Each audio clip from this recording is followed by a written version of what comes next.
Very good. So I have already heard several times of different people wanting to hear more from Reverend Bragwan from Fiji, Reverend James. So we will have a moment now to hear the wisdom that he has to share with us this morning.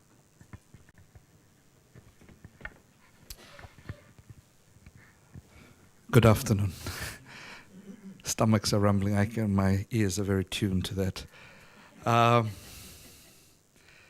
In our Pacific culture, we would be having this conversation, this dialogue, you've heard the word from the COP23, this talanoa.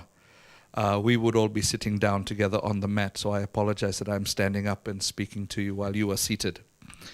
So I open up a mat for us metaphorically or visually to sit together on, so that we can talk to each other as friends, as brothers and sisters, as I share to you this morning or this afternoon. Family is always important. That's my eyeball and the rest of my family.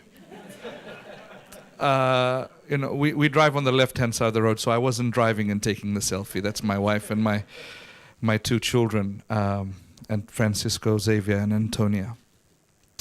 I'm from the Methodist Church in Fiji, or I'm a Methodist serving in the Methodist Church in Fiji. My wife is Catholic, my children are Anglican. My father converted from Hinduism, my mother from Islam. I'm a multi-faith person. I have family everywhere. I'm also a voyager. I spend a lot of time on the ocean, either stand-up paddling, which is a wonderful sport. If you ever get to an ocean or a river or a lake, please do try it. It's lovely to be on the ocean. But I spend a lot of time as the chaplain of and crew member of our local voyaging society. And the key to what we do is about traditional sailing, traditional voyaging, reconnecting with our traditional knowledge as an answer to sustainable sea transport. So we talk about walking gently. I think about sailing gently, moving gently on the ocean, because we are ocean people. The ocean is the symbol of life for us. I come from the biggest ocean in the world, the Pacific Ocean. It feeds many people around the world, and it creates a lot of oxygen from around the world. And when you think of the Pacific, this is the kind of image many people have in their minds. This is not the image many people have in the mind. And when we think about our overconsumption and our disposable and throwaway culture that we have in the world now, not just in the global north, but it is also now, unfortunately, part of our modern day culture in the global south as well. This is my little girl again. She loves to swim and paddle. She wants to be a marine biologist when she grows up. I just wanted to stay this size and this age forever, as most fathers do. Unfortunately, the beauty of the ocean above does not match what we have below. We continue to treat the ocean, this source of life, as a dumping ground. All rivers, with everything in the river, flow into oceans and get circulated around the world. And if you haven't heard of it, I please ask you to check about the Great Garbage Patch that floats in the Northwest Pacific Ocean. And when we talk about the abundance of the ocean, we also know that it is being depleted of life. Fish is very important to us, as we are talking about the poverty of choices. People go out to fish for sustainability, but now, because of massive fishing, our ocean stocks are being depleted. I was sharing with some people at tea break that I went underwater just a couple of months ago. I was sailing on our traditional voyaging canoe, and I went down free diving, and for the whole time I was down there, I didn't see a single fish. And that was just crazy for me, because I'm so used to, even in our capital city, getting bitten by the little fish. But I went out on one of the remote islands, and there was no fish within the reef. The ocean is life. It produces so much for us. And if the ocean dies, this planet will die. Ocean acidification, ocean temperature rise. Those are the other issues that we are talking about with climate change. And all of this have to do with our way of life, the way we choose to treat this world, the way we choose to tread and walk on this world, the way we choose to use the gifts of this world.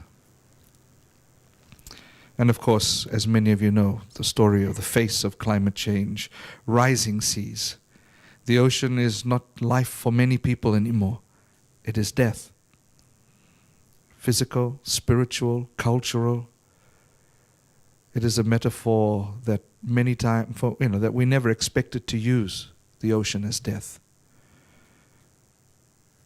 It is the story of a questionable future. These images, for me, call for a conversion, and I know we use conversion, doesn't have a positive connotation these days, but if we talk about a change of mindset, a change of heart and soul and mind, the moving away from a throwaway culture. This is a sandbank, so nobody goes there. This is just what's washed up every day when I paddle out there with my little backpack to collect the stuff. Sometimes it's too much for us to collect. There is a need for us to move into a right relationship with creation. And I use the metaphor of the ocean here, but it can be any part of creation or the whole of creation. And then there is the need for a spirituality of hospitality, because there are many people who are going to have to find somewhere else to live. There is climate-induced migration, not just from rising sea levels, but droughts, floods, disasters. We know the story. We are hearing the stories every day. Where will these people go? This image is what happens usually when voyagers arrive at an island that they haven't been before in Fiji, and the women come out with mats and with tapa, the cloth made from the bark of the mulberry tree, and with bottles of coconut oil. And that is to welcome the visitor, to dry them, to give them something to wear, to give oil to cleanse their bodies and get the salt off their bodies. That is the reception. How do we move to this kind of spirituality? How do we make those transitions? And a lot of the time when we talk about the challenges, it's that people don't want to move out of the frame. And so we sit back on this mat.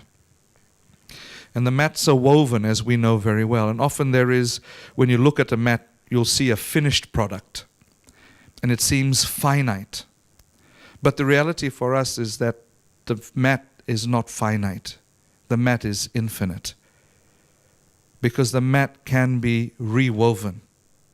The mat can be opened up, and we sit down on the mat together and we talk and we share. And on that mat, everybody has a voice, whether you are a man or a woman, whether you are a person of a different gender, whether you are a person of different faith or spirituality, whether you're a person of different status. There is a need for us all to have our voices heard. And I was very glad to hear the issue of us needing to bring our spiritual voice into the discussions at COP. Because these are the languages that 80+% of the world speak, spiritual worldviews. So I leave you with this last image for us to reflect on. The mat can be rewoven. We can rethink. We can redream, revision. And it is something that everybody does. The community, women, men. It is something that everyone is called to do and play a part.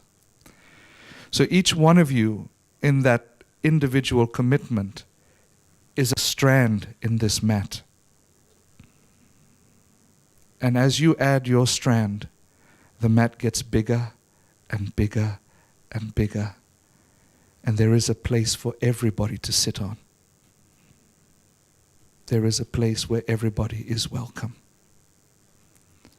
So I invite you this afternoon, and as this initiative moves forward, to just think about that you are called to reweave the mats in your communities, the mats in your societies, in order to invite more people to sit down and in order to ensure that no one is left out. God bless you all. Naka.